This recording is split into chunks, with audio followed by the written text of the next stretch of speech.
L'imitation de Jésus-Christ, livre 3, la consolation intérieure. Premier chapitre. La parole intérieure du Christ à son disciple. Le disciple. Que j'écoute ce que dit en moi le Seigneur Dieu. Heureux celui qui entend le Seigneur parler à son cœur et qui reçoit de sa bouche une parole de consolation. Heureuses les oreilles qui accueillent les inspirations que Dieu murmure et qui ne portent aucune attention aux murmures du monde. Heureuses surtout les oreilles qui écoutent, non pas les propos qui résonnent au dehors, mais la vérité qui enseigne au dedans.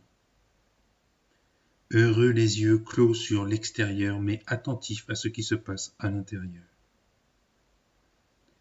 Heureux ceux qui rentrent en eux-mêmes et qui se préparent, en s'exerçant chaque jour avec application, à comprendre toujours mieux les secrets du ciel.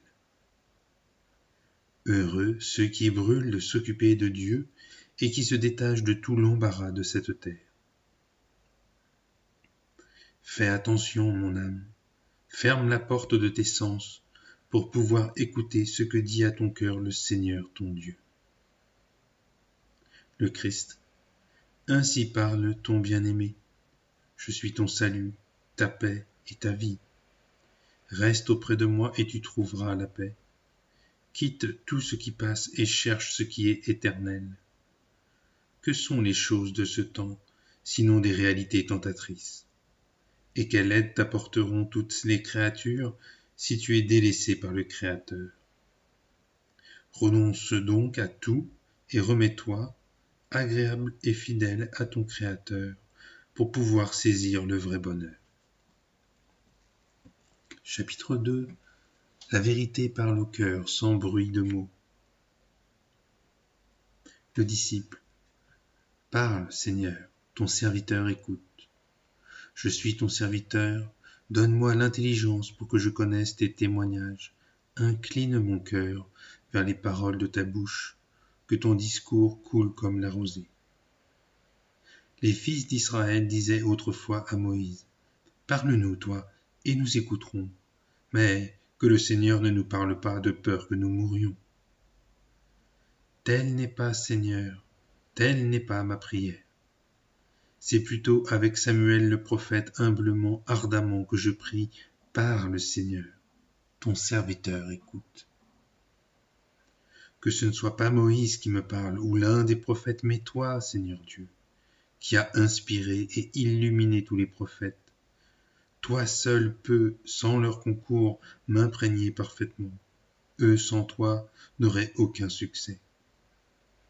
Les mots peuvent bien résonner aux oreilles, mais ce n'est pas eux qui confèrent l'esprit. Ils disent merveilleusement les choses, mais si tu te tais, ils n'enflamment pas le cœur. Ils communiquent la lettre, toi tu ouvres le sens. Ils expriment les mystères, toi tu fais comprendre ce qui est scellé. Ils publient les commandements, toi tu aides à les accomplir jusqu'au bout. Ils montrent la route, toi tu donnes la force de marcher. Eux n'agissent que du dehors. Toi tu enseignes et tu illumines les cœurs. Eux irriguent du dehors, toi tu donnes la fécondité. Eux proclament en parole, toi tu accordes l'intelligence à qui écoute. Que ce ne soit donc pas Moïse qui me parle, mais toi, Seigneur mon Dieu, vérité éternelle.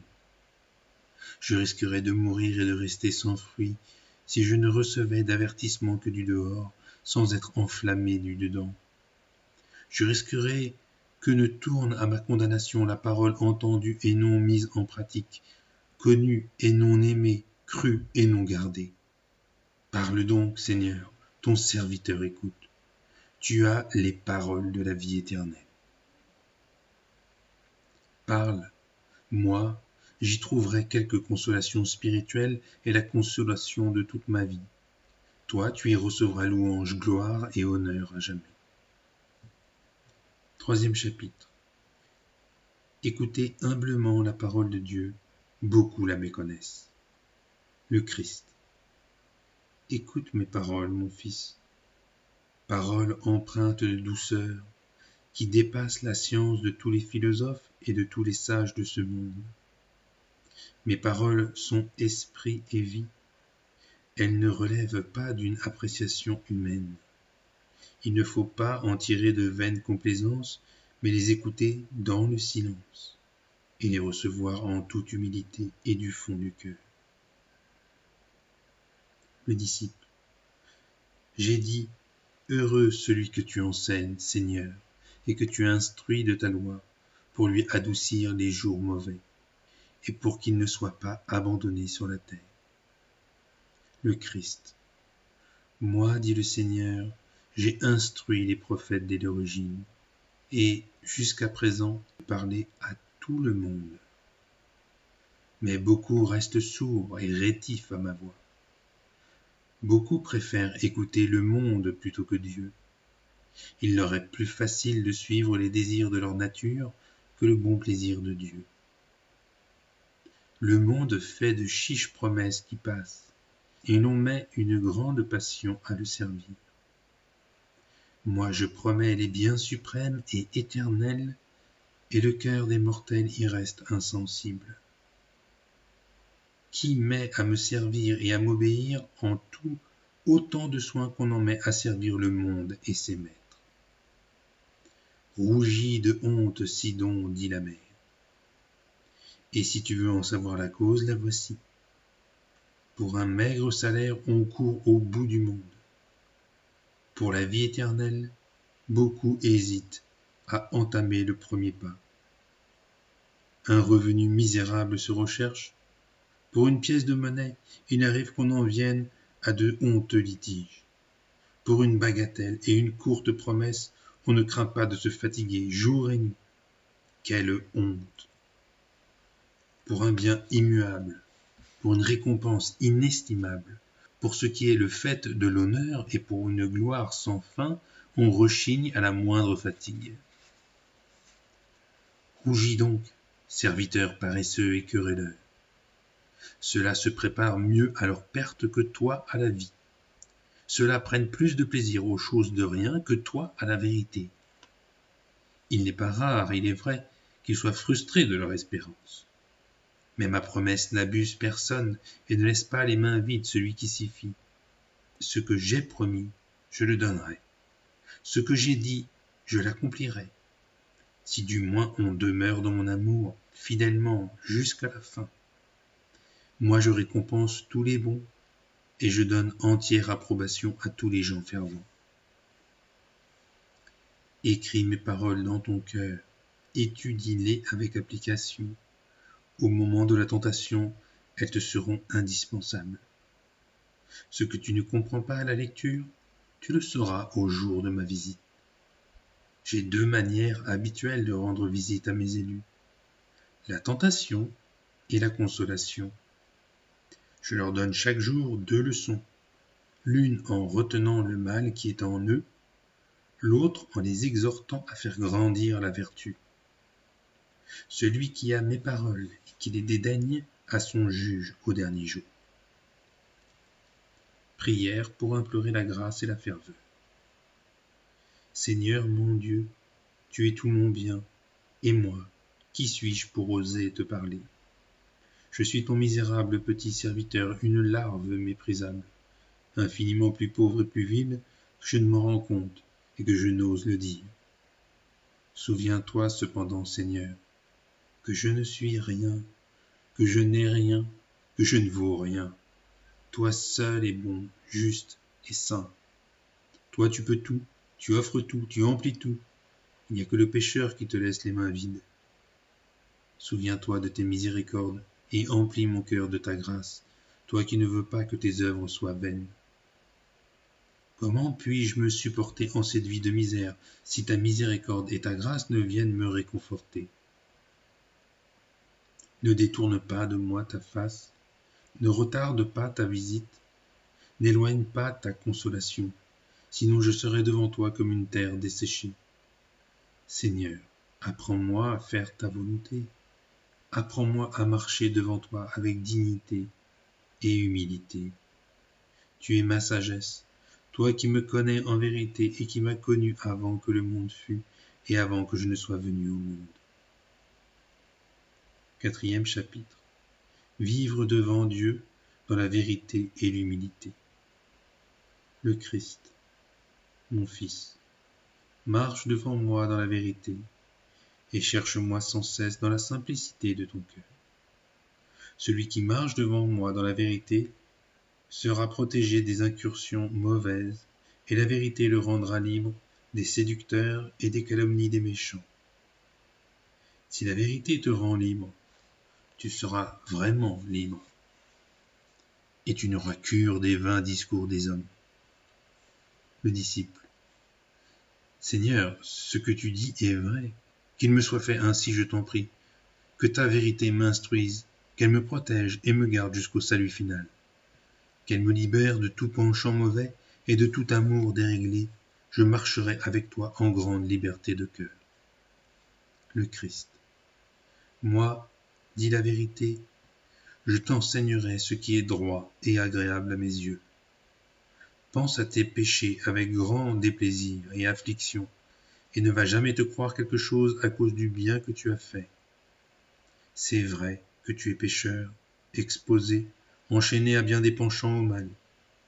Par toi-même, tu tends toujours au néant. Tu as vite fait de tomber, vite fait d'être vaincu, vite fait d'être troublé, vite fait d'être abattu. Tu n'as rien dont tu puisses tirer gloire, mais beaucoup de raisons de te trouver méprisable, car tu es beaucoup plus incapable que tu ne peux le comprendre. Que rien de tout ce que tu fais ne t'apparaisse grand. Il n'y a rien d'important, rien de précieux, rien d'admirable, rien qui apparaisse digne de considération, rien de noble, rien de vraiment louable et désirable, en dehors de ce qui est éternel. Aime par-dessus tout la vérité éternelle, souffre toujours de ton immense misère. Ne crains rien, ne critique et ne fuis rien autant que le mal et le péché qui sont en toi.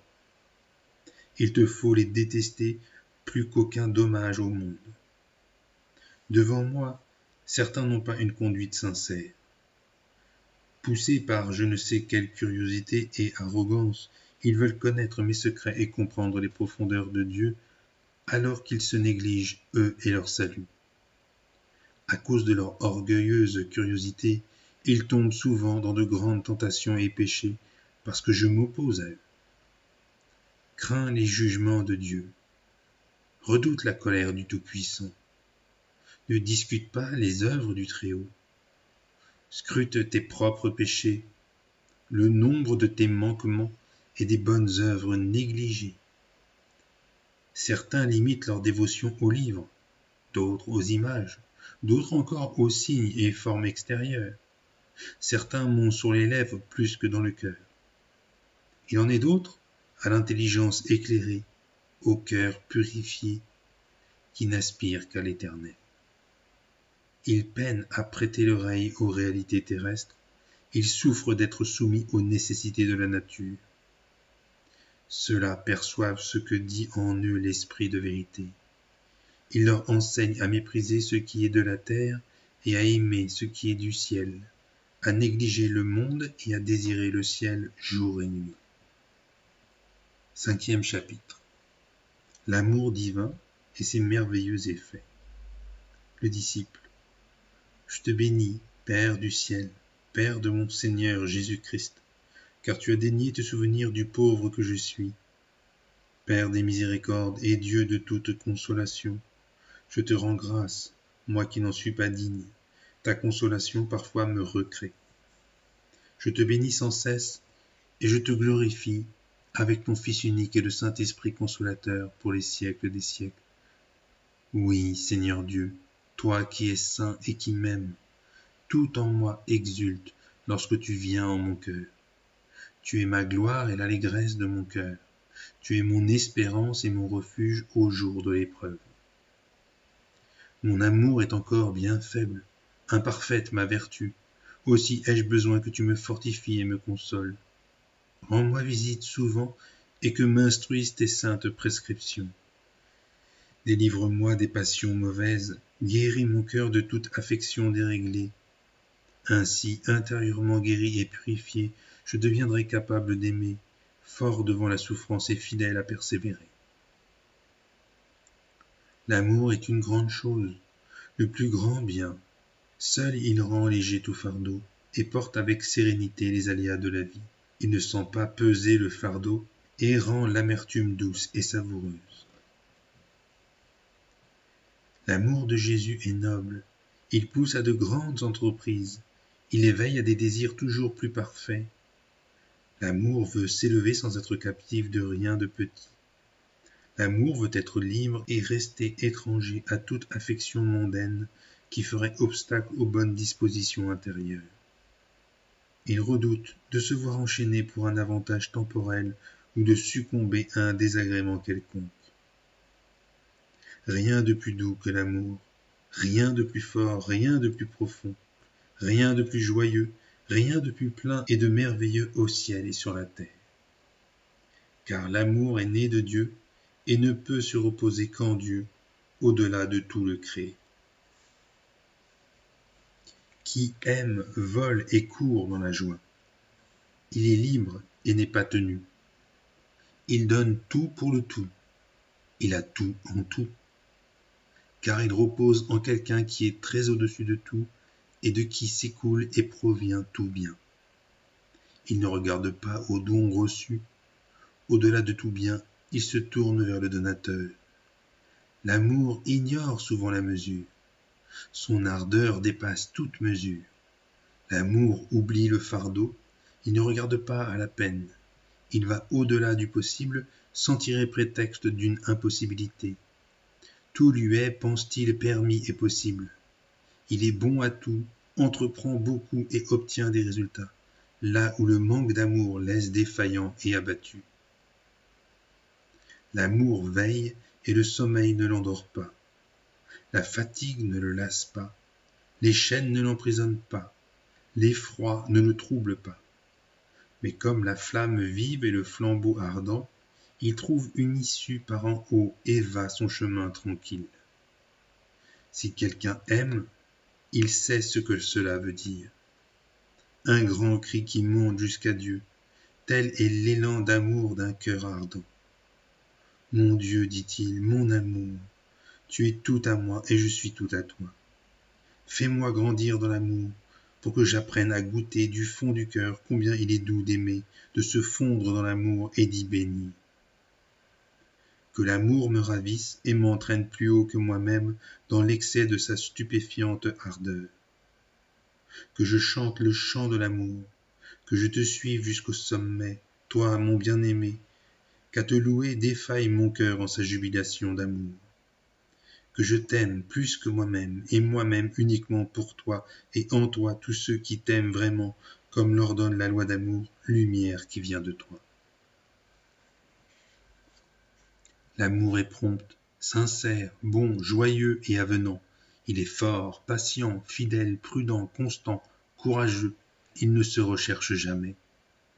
Quand on se recherche soi-même, on déchoit de l'amour. L'amour est réservé, humble et droit, sans noblesse ni légèreté, ni penchant pour ce qui est vanité.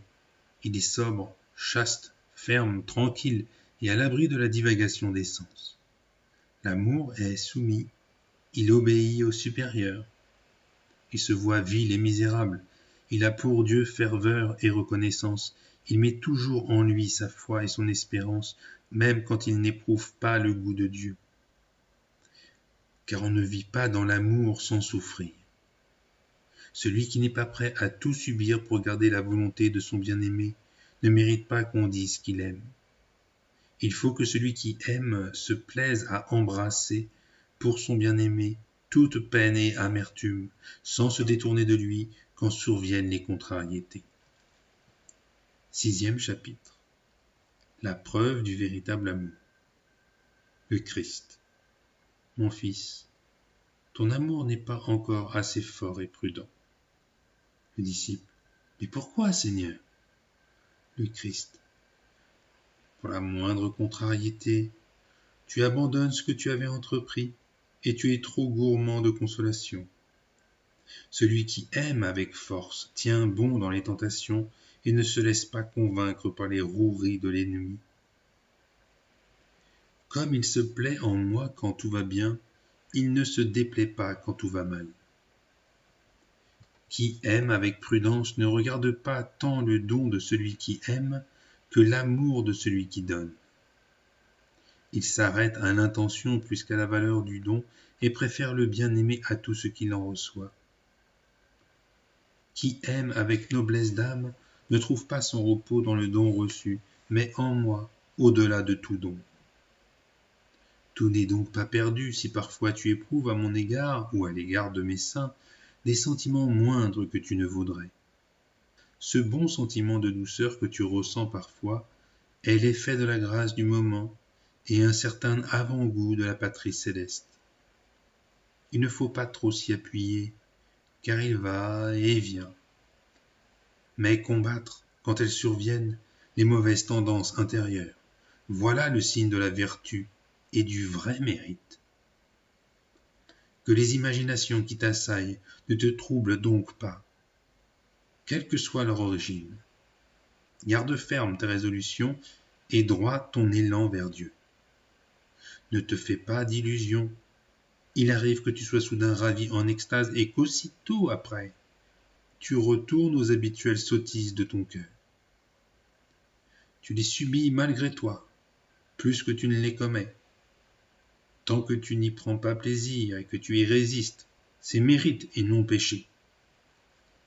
Sache-le, l'antique ennemi déploie toute sa vigueur pour éteindre ton désir de bien faire et pour t'éloigner de tout exercice spirituel, du culte des saints, du souvenir de ma passion, de la mémoire salutaire de ton péché, du souci de garder ton cœur et du ferme propos de grandir en vertu.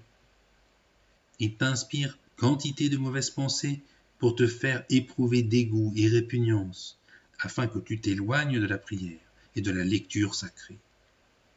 Il lui déplaît que tu te confesses humblement, et s'il le pouvait, il te détournerait de la communion. Ne t'y fie pas, ne t'en occupe pas, alors même que souvent il te tend des pièges trompeurs. Porte à son compte ce qu'il t'inspire de mauvais, de honteux, dis-lui, va-t'en, esprit immonde, rougis, misérable, tu es ignoble de me faire à l'oreille de telles propositions, éloigne-toi de moi, maudit séducteur, tu n'auras en moi aucune part. Jésus sera avec moi, en guerrier puissant, et toi tu seras confondu. J'aime mieux mourir et subir n'importe quel tourment que t'écouter. Silence, tais-toi. Je ne t'écouterai pas davantage, même si tu dois m'infliger bien des ennuis. Le Seigneur est ma lumière et mon salut. Qui craindrai-je? Si des armées se lèvent contre moi, mon cœur ne craindra pas. Le Seigneur vient à mon aide et me rachète. Combat en bon soldat. Si la fragilité te fait parfois tomber, raffermis ton courage, sûr que j'augmenterai ta grâce. Garde-toi soigneusement de la vaine complaisance et de l'orgueil. Voilà pourquoi beaucoup sont induits en erreur et peuvent tomber dans un aveuglement presque incurable. Que la ruine de ces orgueilleux à la sotte prétention te prémunisse et te porte sans cesse à l'humilité. 7e chapitre. Confier la grâce reçue à la garde de l'humilité. Le Christ. Mon fils, il vaut mieux pour toi, et c'est plus sûr, tenir cachée la grâce de ferveur qui t'est donnée. Ne t'en vante pas, n'en parle guère, ne l'estime pas trop. Méprise-toi plutôt toi-même et redoute qu'elle n'ait été donnée à un indigne. Il ne faut pas s'attacher trop à cette disposition intérieure qui peut si vite se changer en son contraire. Quand la grâce est là, songe en quel état de misère et d'indigence tu es d'ordinaire sans la grâce. Le progrès dans la vie spirituelle ne dépend pas tant de la grâce de la consolation que tu reçois que de l'acceptation humble, désintéressée et patiente qu'elle te soit enlevée. De la sorte, ton application à la prière ne faiblira pas et tu ne te permettras pas le moindre relâchement dans tes autres pratiques habituelles. Aime à faire ce qui est en ton pouvoir, du mieux que tu le peux, et le comprends. Et que l'aridité ou l'angoisse intérieure que tu ressens ne t'amène pas à te négliger tout à fait. Beaucoup, quand les choses ne sont pas à leur goût, tombent aussitôt dans l'impatience et la démission. On n'est pas toujours maître de son chemin. Il appartient à Dieu de donner et de consoler, quand il veut, autant qu'il veut, et qui il veut, selon son bon plaisir, et pas au-delà. Sans y prendre garde, certains ont fait leur perte à cause de cette grâce de ferveur. Ils ont voulu faire plus qu'ils ne pouvaient sans mesurer leur petitesse. Ils suivaient l'élan de leur cœur plus que le jugement de la raison. Et parce que leur présomption a dépassé le bon plaisir de Dieu, ils ont bientôt perdu la grâce. Ils ont connu indigence et misère, eux qui avaient placé leur nid au ciel. Humiliés, appauvris, ils ont appris ainsi à ne pas voler de leurs propres ailes, mais à mettre leur espérance à l'abri de mon pennage. Ceux qui sont encore novices et inexpérimentés dans les voies du Seigneur risquent facilement désappointements et désillusions, à moins de se ranger aux conseils de gens de bon sens. S'ils préfèrent suivre leurs propres sentiments plutôt que de faire confiance à l'expérience des autres, le dénouement sera périlleux, si du moins ils refusent d'abandonner leurs propres convictions. Rarement ceux qui se croient sages souffrent avec humilité d'être conduits par les autres. Mieux vaut sagesse moyenne avec l'humilité et une courte intelligence que des trésors de science avec la vaine complaisance.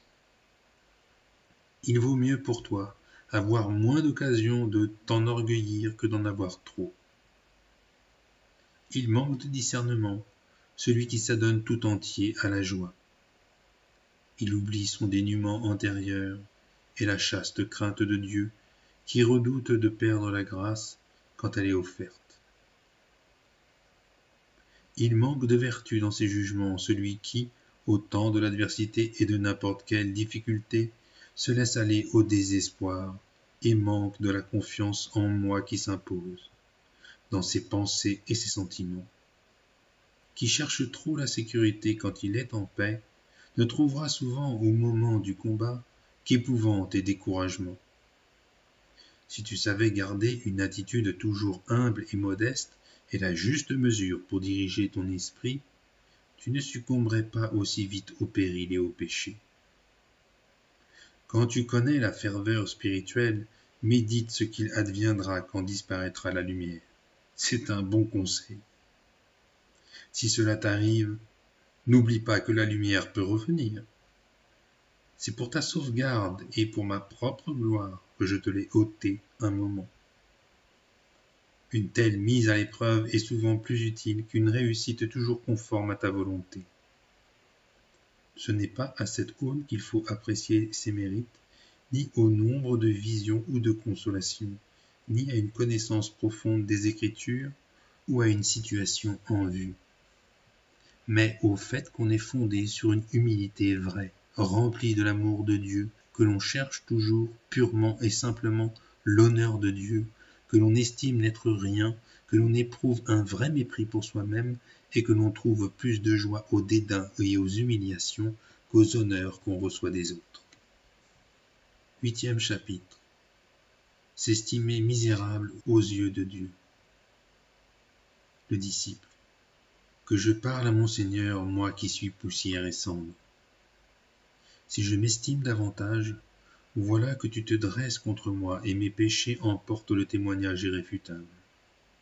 Si je m'avilis et me réduis à rien, si j'abandonne tout souci de ma réputation et que je retourne à la poussière dont je suis fait, alors j'aurai la faveur de ta grâce et ta lumière s'approchera de mon cœur.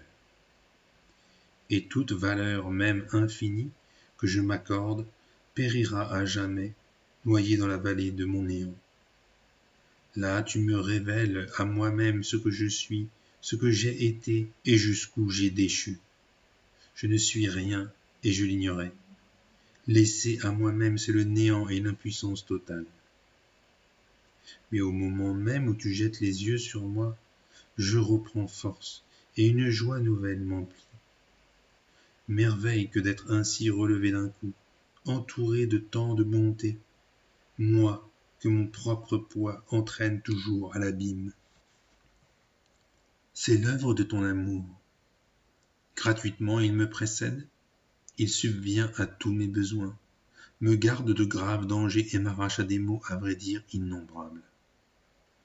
Je m'aimais bien mal et je me suis perdu. En ne cherchant que toi, d'un pur amour, je t'ai trouvé et moi pareillement, et l'amour m'a fait entrer plus profondément dans le néant. Toi qui es bonté, tu agis envers moi au-delà de tout mérite, au-delà même de ce que j'ose espérer ou demander. Béni sois-tu, mon Dieu, bien que je sois indigne de tout bien, ta noblesse et ton infinie bonté ne cessent jamais de combler de bienfaits même les ingrats et ceux qui se sont éloignés de toi. Fais-nous revenir à toi dans la reconnaissance, l'humilité et la ferveur. Tu es notre salut, notre vigueur et notre force. Chapitre 9. Tout rapporté à Dieu qui est la fin ultime. Le Christ. Mon Fils, je dois être moi ta fin suprême et ultime si tu veux le vrai bonheur. Cette intention purifiera tes sentiments qui ont le tort de se replier souvent sur eux-mêmes et sur les créatures. Si tu te recherches toi-même en autrui, tu éprouves aussitôt défaillance et aridité. Rapporte tout à moi par priorité, puisque c'est moi qui ai tout donné. Vois comment chaque être procède du bien suprême. Il faut donc rapporter tout à moi comme à son origine. C'est en moi la fontaine d'eau vive que petits et grands, pauvres et riches puisent l'eau vive. Tous ceux qui spontanément et librement se mettent à mon service recevront grâce pour grâce. Qui veut trouver sa gloire en dehors de moi ou ses délices dans un bien personnel perdra l'assurance de la vraie joie. Il n'aura pas le cœur au large et rencontrera fortes difficultés et angoisses. N'inscris aucun bien à ton actif et n'attribue de vertu à personne. Donne tout à Dieu sans qu'il n'en a rien. Moi j'ai tout donné, je veux que tout me revienne, et j'exige l'action de grâce en stricte justice. Voilà la vérité qui bannit les vaines glorioles. Quand pénètre la grâce du ciel et la vraie charité, il n'y a plus de place pour la jalousie, l'étroitesse de cœur et l'amour propre. Car la charité divine triomphe de tout et met au large toutes les forces spirituelles. Si la sagesse te guide, tu ne trouveras de joie qu'en moi. Tu ne mettras d'espérance qu'en moi, car personne n'est bon sinon Dieu seul. Qu'il soit loué par-dessus tout et béni entre tout. Chapitre 10. Fuir le monde pour la joie de servir Dieu. Le disciple. À nouveau je parlerai, Seigneur, et je ne me tairai point. Je dirai à l'oreille de mon Dieu, de mon roi dans les hauteurs du ciel, quelle abondance de bienfaits, Seigneur, tu as tenu caché pour ceux qui te craignent. Qu'es-tu alors pour ceux qui t'aiment? Qu'es-tu pour ceux qui te servent de tout cœur? Il est impossible à dire le bonheur de te contempler que tu accordes à ceux qui t'aiment. Voici la principale preuve que tu m'as donnée de la douceur de ton amour. Je n'étais pas, et tu m'as fait. Quand j'errais loin de toi, tu m'as ramené pour ton service, et tu m'as prescrit de t'aimer. Fontaine d'amour sans fin, que dirais-je de toi? Comment pourrais-je t'oublier, toi qui as daigné te souvenir de moi quand j'étais déjà corrompu et perdu? Ta miséricorde envers ton serviteur a dépassé toute limite. Au-delà de tout mérite, tu lui as témoigné grâce et amitié. Que te rendrai-je pour cette grâce? Car il n'est pas donné à tout le monde de se détacher de tout pour renoncer au monde et embrasser la vie monastique. N'est-il pas merveilleux que je te serve, toi que toute créature est tenue de servir? Te servir, n'est-il pas pour moi un merveilleux devoir? Mais ce qui m'apparaît encore plus grand et plus étonnant, c'est que tu accueilles comme serviteur un être si pauvre et si indigne et que tu l'associes à tes bien-aimés. Tout est à toi. Ce que j'ai est ce qui me permet de te servir. Mais c'est l'inverse qui est vrai. C'est toi qui me sers plus que je ne te sers. Voici le ciel et la terre. Tu les as créés pour le service de l'homme. Ils sont à ta disposition et ils font chaque jour ce que tu leur commandes. C'est peu encore. N'as-tu pas aussi créé les anges pour les affecter au service de l'homme? Et voici qui dépasse tout cela. Toi-même, tu as daigné te mettre à son service et tu as promis de te donner à lui. Que te donnerais-je pour tous ces biens innombrables? Si seulement je pouvais te servir tous les jours de ma vie, si seulement je parvenais, fût-ce un seul jour, à t'assurer un service digne de toi. Vraiment, tu es digne de tout service et de tout honneur, d'une louange éternelle. Vraiment, tu es mon Seigneur et moi ton pauvre serviteur. Te servir de toutes mes forces, sans jamais me lasser de chanter tes louanges, tel est mon devoir. C'est ce que je veux, ce que je désire. Toi, daigne suppléer à tous mes manques. C'est un grand honneur, une grande gloire que de te servir et de tout mépriser à cause de toi. Ils obtiendront une grande grâce, ceux qui se soumettront de bon gré à ton très saint service. Ils éprouveront une merveilleuse consolation de l'Esprit Saint, ceux qui, pour son amour, auront rejeté tout plaisir d'ici-bas. Ils jouiront d'une grande liberté d'esprit, ceux qui, pour ton nom, s'engagent dans la voie étroite et négligent tout souci mondain. Agréable et joyeux service de Dieu, qui rend l'homme vraiment libre et saint. Sainte soumission à l'état religieux qui rend l'homme égal aux anges, agréable à Dieu, terrible aux démons, et qui en fait un exemple pour tous les fidèles. Service qu'il faut embrasser et désirer toujours. Par lui, on mérite le bien suprême et l'on acquiert une joie impérissable. 11e chapitre. Examiner et modérer les désirs de son cœur. Le Christ. Mon fils, il y a encore beaucoup de choses qu'il te faut apprendre et que tu ne sais pas bien. Le fidèle. Lesquelles, Seigneur? Le Christ. Soumettre entièrement ton désir à mon bon plaisir. Refuser l'amour de toi-même, mais chercher avidement ma volonté.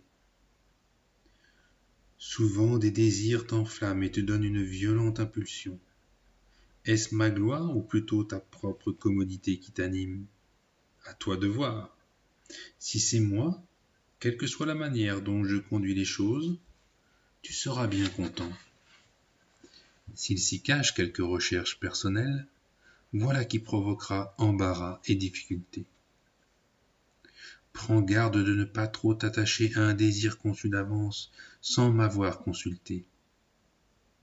Ce qui t'avait plu de prime abord et que ton zèle pensait le meilleur pourrait en venir par la suite à te coûter ou à te déplaire. Une envie te paraît bonne, ne la suis pas aussitôt. Une autre te contrarie, ne la fuis pas d'emblée. Des freins sont parfois utiles, même quand ce qu'on cherche et qu'on désire est bon. Sinon, quand le moment est mal choisi, on a l'esprit distrait, ou bien par manque de discipline on fait scandale, ou encore, parce que les autres nous résistent, on peut aussitôt être troublé et abattu. Parfois, en revanche, il faut user de violence et s'opposer avec courage à l'excitation des sens, sans se préoccuper de ce que la nature veut ou ne veut pas. Il vaut mieux se donner du mal pour la soumettre à l'esprit, même malgré elle. Il faut la traiter rudement et la réduire en servitude, jusqu'à ce qu'elle soit prête à tout, qu'elle ait appris à se contenter de peu, à goûter des joies simples, à ne pas murmurer contre ce qui la dérange. 12e chapitre.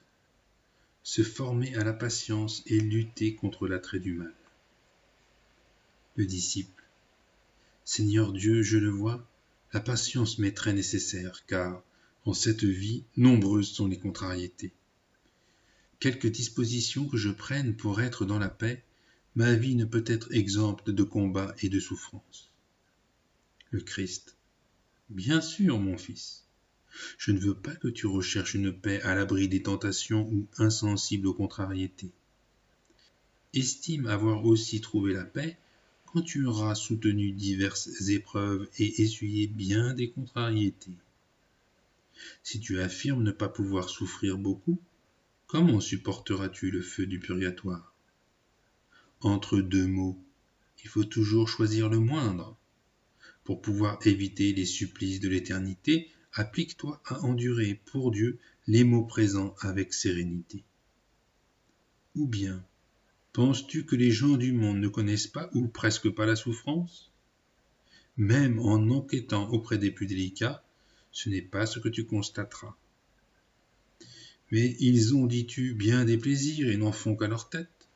Leurs épreuves sont donc moins lourdes. Eh bien, soit qu'ils aient tout ce qu'ils veulent.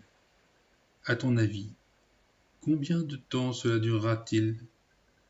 Vois, comme la fumée, ils se dissipent, les repus de ce monde, et nul souvenir ne restera des joies passées. Même au cours de leur vie, ils ne s'y reposent pas sans amertume, ni ennui, ni crainte. À la source même de leur plaisir, ils trouvent souvent de pénibles souffrances. C'est justice que la recherche et la poursuite désordonnée des plaisirs n'aillent pas pour eux sans confusion et amertume. Que tous ces plaisirs sont éphémères, qu'ils sont faux, désordonnés et honteux. À vrai dire, saoulés et aveugles, ces gens ne peuvent comprendre. Comme des bêtes stupides, au prix d'un médiocre plaisir pour leur vie corruptible, ils encourent la mort spirituelle. Toi donc, mon fils, ne te laisse pas aller aux attraits du mal, et détourne-toi de ta volonté propre. Trouve ton plaisir dans le Seigneur, et lui exaucera les demandes de ton cœur. Veux-tu le vrai plaisir et l'abondance de mes consolations? C'est dans le mépris de toutes les choses du monde et dans la privation de tous les plaisirs futiles que tu trouveras ta bénédiction. Et tu recevras en retour d'abondantes consolations. Plus tu rejettes toute consolation qui vient des créatures, plus tu trouveras en moi des consolations à la fois douces et fortes. Au point de départ, tu n'y parviendras pas sans quelque tristesse et sans peiner dans le combat. Invétérée, l'habitude résiste, mais elle cède à une habitude meilleure. La nature rechignera, mais la ferveur spirituelle la freinera. L'antique serpent t'excitera et t'aiguillonnera, mais la prière le chassera, et en outre, une occupation utile lui fermera l'accès. 13e chapitre. L'humble soumission de l'obéissance à l'exemple de Jésus-Christ. Le Christ. Mon fils, celui qui cherche à se soustraire à l'obéissance se soustrait lui-même à la grâce, et celui qui cherche son bien propre perd celui qui est commun à tous. Celui qui ne se soumet pas librement et de bon gré à son supérieur montre que sa nature ne lui obéit pas encore parfaitement, mais qu'elle est rétive et rechigne sans cesse. Apprends donc à te soumettre vite à ton supérieur, si tu veux dompter ta propre nature. L'ennemi du dehors est d'autant plus vite vaincu que l'homme intérieur n'est pas en ruine. Tu n'as pas d'ennemi plus fâcheux et plus funeste que toi-même quand tu n'es pas en accord avec l'esprit. Il faut absolument que tu entretiennes un vrai mépris de toi-même, si tu veux l'emporter sur la chair et le sang. Tu t'aimes de manière trop désordonnée. C'est pourquoi tu redoutes de te plier en tout à la volonté des autres. Quoi d'extraordinaire que toi, poussière et néant, tu te soumettes à un homme à cause de Dieu? Moi, le Tout-Puissant et le Très-Haut, qui ai tout créé de rien, je me suis humblement soumis à un homme à cause de toi.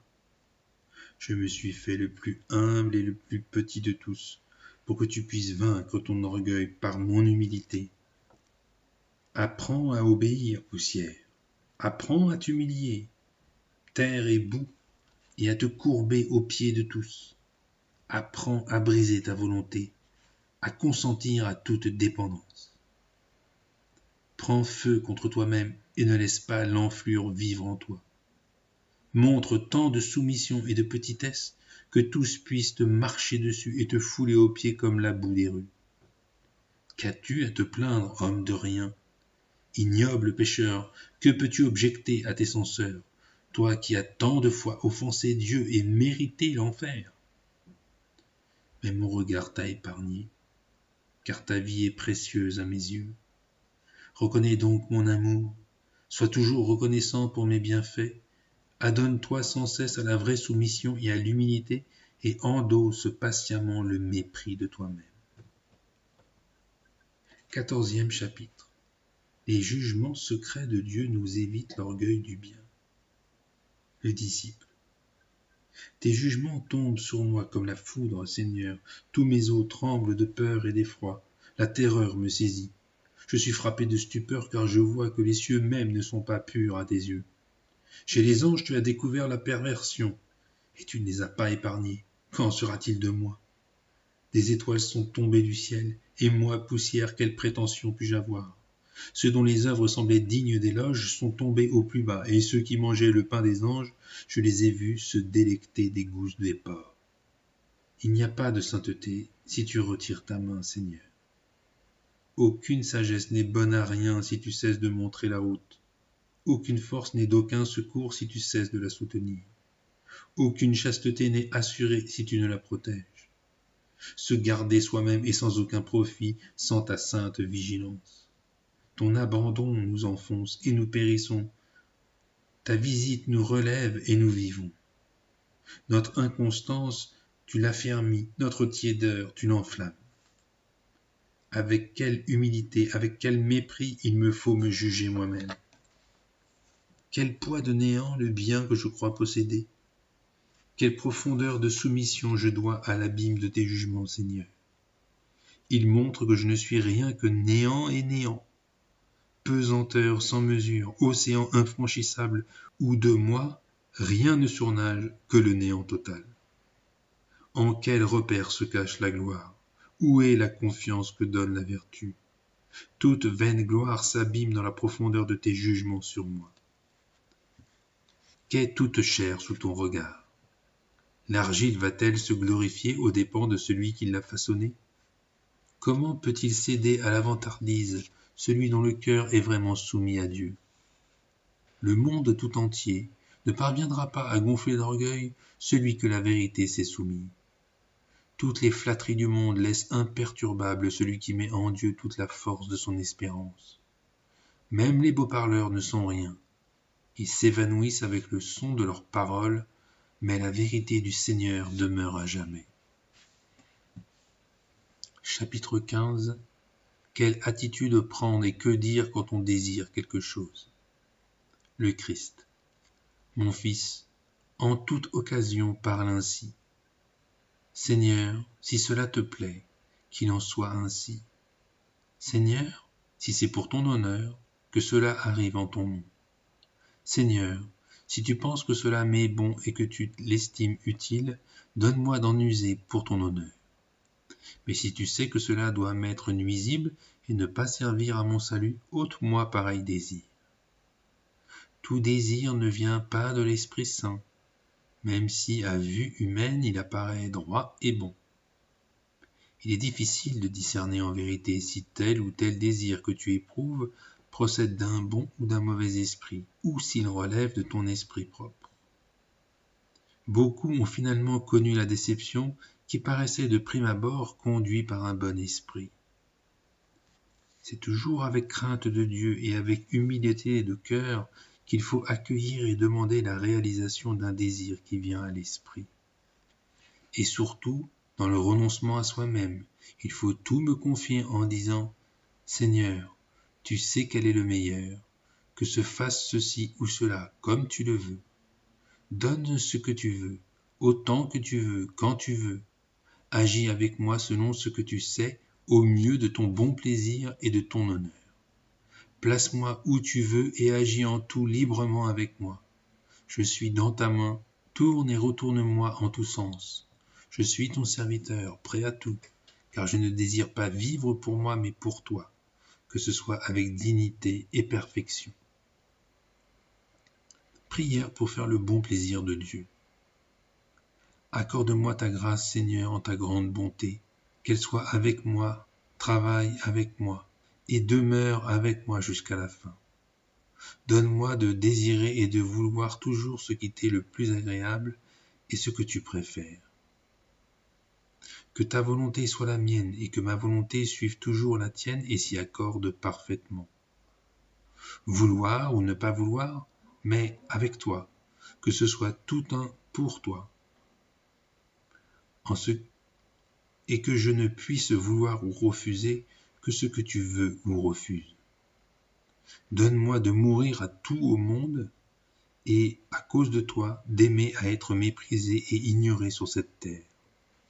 Donne-moi, au-delà de tout désir, de reposer en toi et de trouver en toi la paix du cœur. Tu es la vraie paix du cœur, le seul repos. En dehors de toi, tout est rude et troublé. Dans cette paix, bien ensemble, c'est-à-dire en toi, le seul bien suprême et éternel, que je m'endorme et repose. Amen. Chapitre 16. Cherchez en Dieu seul la vraie consolation. Le disciple. Tout ce que je peux désirer ou envisager pour ma consolation, je ne l'attends pas ici-bas, mais pour plus tard. Si à moi tout seul, j'avais toutes les consolations du monde et que je puisse jouir de tous ces délices, il est sûr que cela ne pourrait durer longtemps.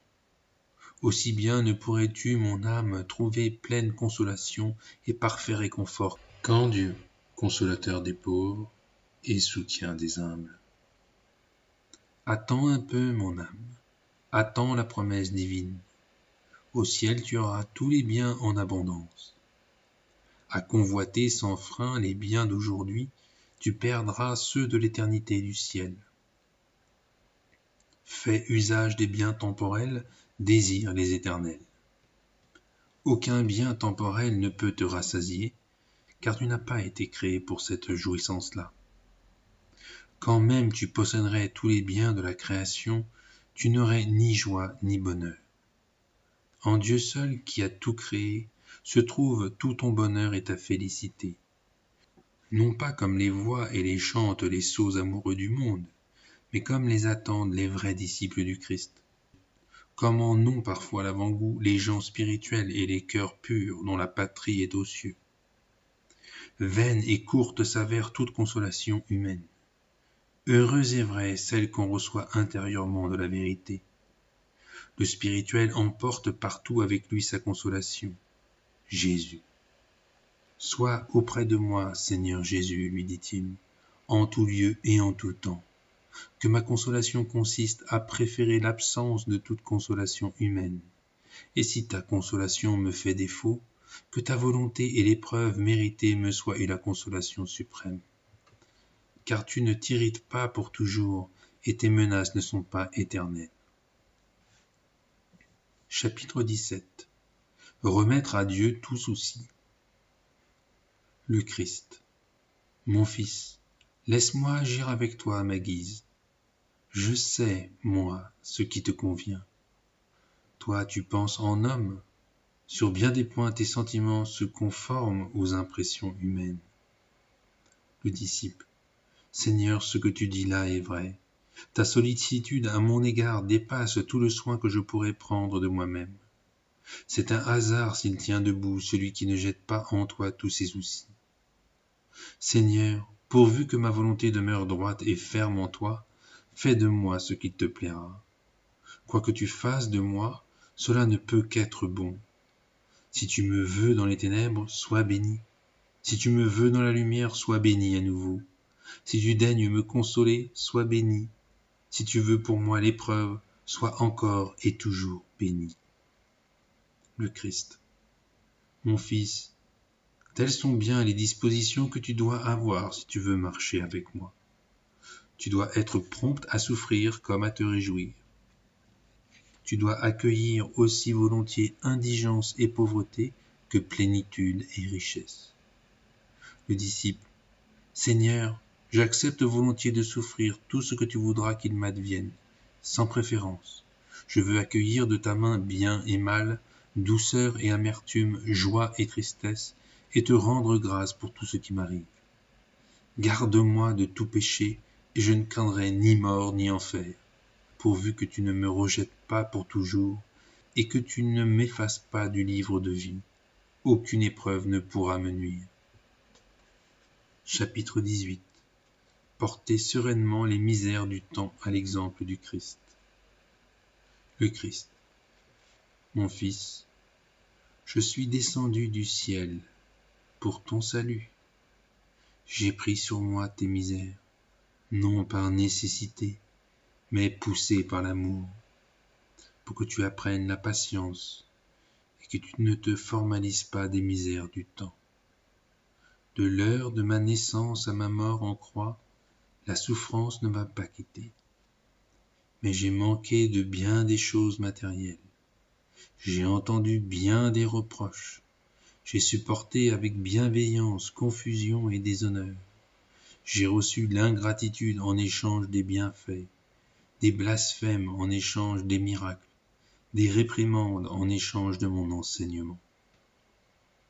Le disciple. Seigneur, tu as été patient dans ta vie, accomplissant ainsi le précepte de ton Père. Il est donc bien juste que moi, pauvre petit pécheur, je me supporte moi-même selon ta volonté et que, pour mon salut, je porte, tant que tu le voudras, le fardeau de cette vie corruptible. Car même si la vie d'aujourd'hui est pesante, déjà, par ta grâce, elle porte bien des fruits et devient, par ton exemple et par celui de tes saints, plus tolérable et plus lumineuse aux faibles. Elle apporte aussi beaucoup plus de consolation que dans la loi ancienne, quand la porte du ciel demeurait fermée. Le chemin du ciel apparaissait aussi plus obscur, quand si peu se souciaient de chercher le royaume des cieux. Et les justes eux-mêmes et ceux qui allaient être sauvés ne pouvaient pas, avant ta passion et le tribut de ta sainte mort, entrer dans le royaume céleste.